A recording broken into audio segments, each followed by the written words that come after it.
Assalamualaikum warahmatullahi wabarakatuh, Buya. Assalamualaikum warahmatullahi wabarakatuh. Saya hamba Allah izin bertanya, Buya.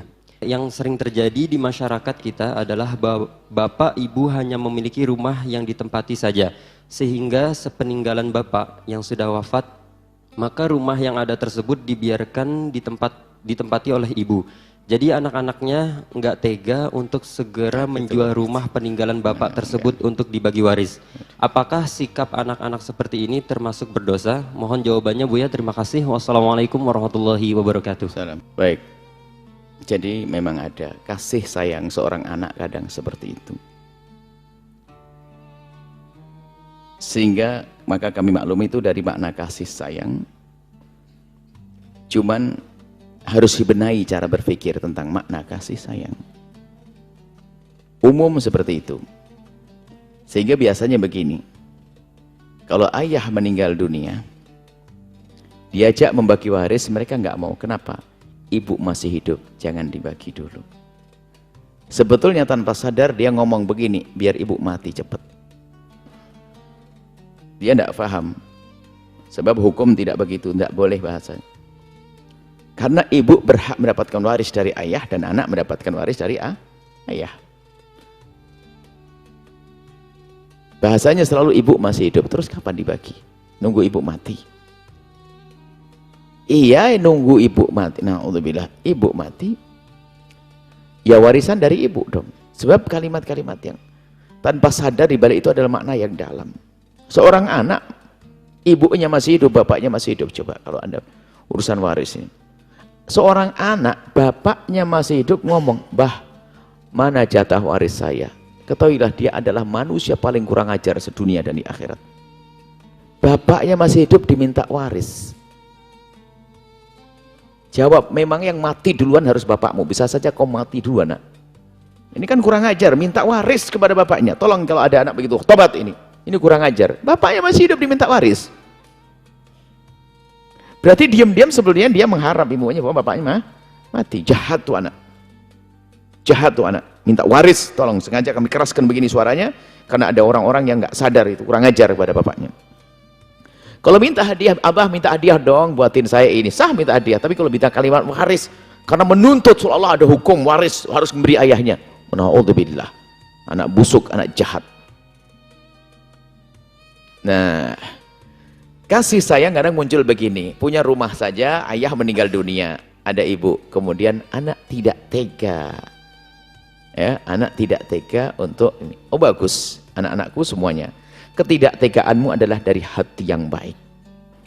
Maka ketidaktegaanmu tidak berarti kamu membiarkan itu tidak terwaris.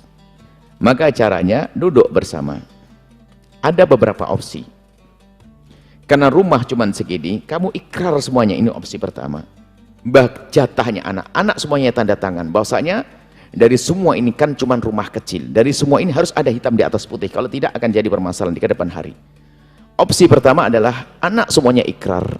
Bahwasanya kami tidak akan mengambil hak saya, akan tapi kami berikan kepada ibu semuanya. Di hari itu sudah selesai jadi miliknya ibu. Sehingga tidak ada lagi setelah itu, setelah panjang cerita tiba-tiba anak mengangkat, ini kan dari ayah saya, ini harus beresin dulu, harus beresin halal-halalan atau bagi dengan jelas, nggak boleh tidak. Yang kedua, tetap dibagi, cuman tidak dihancurin. Tidak baik, misalnya ayah meninggal dunia, satu rumah, ibu punya anak, nah saya anggap saja anaknya dua, laki perempuan, ya sudah, ambil untuk ibundanya. Jadi rumah ini untuk ibunda 1/8. Kalau memang ini ayahnya, rumahnya ayah bukan rumahnya ibu. Kalau rumahnya ibu ya nggak perlu diwaris. Karena ada saja ibu punya rumah kan. Ada suami istri menikah, ini rumah ibunya dari warisan ayahnya. Kalau memang ini rumahnya ayah, berarti ibu dapat bagian 1/8 karena punya anak. Lah anaknya itu nanti karena dua laki perempuan, laki sama perempuan, gambarnya begitu. Jadi dibagi 3, sisa dari diambil ibu dibagi 3. Anak laki-laki ngambil 2 bagian, anak perempuan ngambil 1 bagian. Nah, di dalam rumah itu ada begitu dicatat. Jadi rumah dengan nilai ini adalah 1/8 miliknya ibu. Kemudian setelah itu sisanya adalah dibagi 3. 1/3 untuk anak perempuan dan dibagi 2/3 adalah untuk anak laki-laki. Ditulis, dinotariskan jeder. Kemudian setelah itu tinggal dibahas. Apakah ibu yang nombokin? Atau mungkin anak laki-laki nombokin semuanya kemudian diserahkan ke ibu atau sebagainya. Yang jelas dari dua opsi ini, jangan sampai dengan gaya bahasa waris lalu ibunya dikeluarkan dari rumah tersebut. Alasannya membagi waris, terus ibumu kau suruh tinggal di mana, hei anak soleh. Jadi biarpun opsi waris, hendaknya jangan dihancurin atau jangan dikeluarkan ibu dari rumah tersebut. Kalau ternyata ini anak memang pelit-pelit amat, hitung-hitungan nyewa deh, saya yang bayari sewanya nanti. Masa urusan anak saja kok, urusan ibu kok, gitu loh maksudnya apa. Nah, cuman jangan dibiarkan, maksud kami jangan dibiarkan begitu saja tanpa ada hitungan-hitungannya, sebab itu nanti menjadi Masya Allah, menjadi rewel, bermasalah. Nah kemudian kok ternyata setelah itu ibunda wafat, maka 1/8 miliknya ibunda nanti dibagi untuk 2 anaknya. Sisa 1/8 nanti dibagi, kalau ternyata ibundanya wafat, ya dibagi 1/8, ya 1/8 tadi dibagi, 1/8 dijadikan kayak 1, dibagi 3, 1 bagian adalah untuk anak perempuan, 2 bagian untuk anak laki-laki. Kemudian setelah itu tinggal diskusi antara anak perempuan dengan anak laki-laki, gimana ini dek, dijual atau bagaimana. Adik perempuannya kaya, ini kenangan rumah orang tua, jatahnya abang saya tombokin aja deh, itu. Atau sebaliknya, nggak ada masalah. Yang jelas maksud kami harus diberesin, tidak boleh dibiarkan begitu saja, sebab kalau dibiarkan begitu saja yang bicara adalah syaitan. Makanya jangan ada rumah pusaka tidak diwaris bertahun-tahun, itu jadi sebab permusuhan.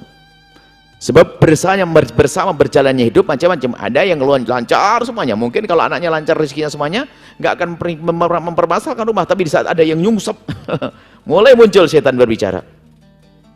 Maka sebelum adanya pahit ini, beresin dulu. Nah ini harus pahamkan. Ini masalah peninggalan. Dan kami hargai anak-anak tadi, nggak enak, nggak tega. Ya nggak harus nggak tega dong, masa ibundanya dikeluarkan. Tapi mendudukkan permasalahan itu penting agar tidak jadi perselisihan.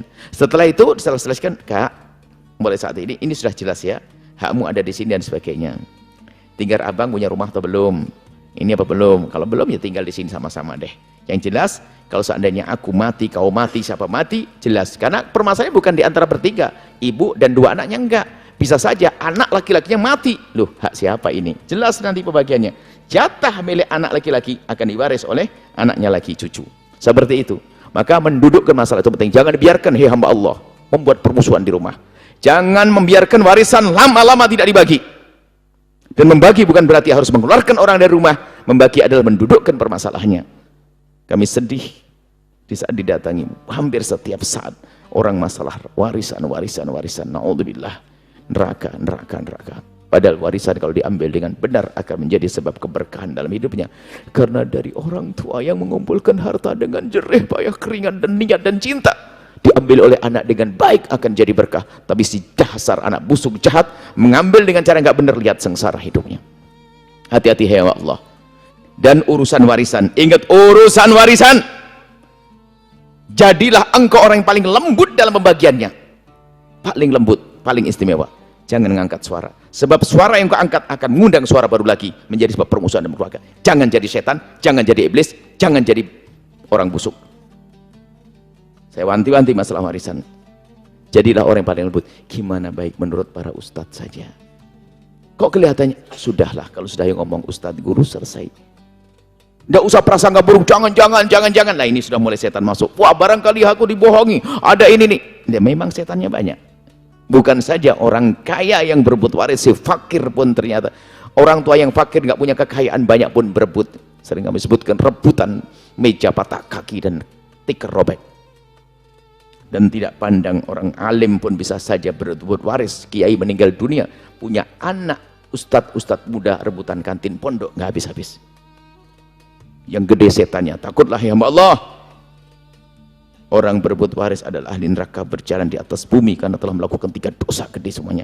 Durhaka ke orang tua, ngambil hak orang lain, dan memutus tali persaudaraan. Cuman uniknya, ingat, biasanya yang paling merebut waris adalah orang yang paling tampak soleh, yang paling tampak alim. Hati-hati, tahajudnya paling banyak, punya hafalan Quran, dia paling ustadz karena dia sudah bersekongkol dengan iblis yang paling pintar. Hati-hati. Semoga Allah menjaga semuanya. Allah. Setelah Anda menyaksikan video ini, jangan lupa berselawat kepada baginda Nabi Muhammad sallallahu alaihi wa alihi wa sahbihi wasallam.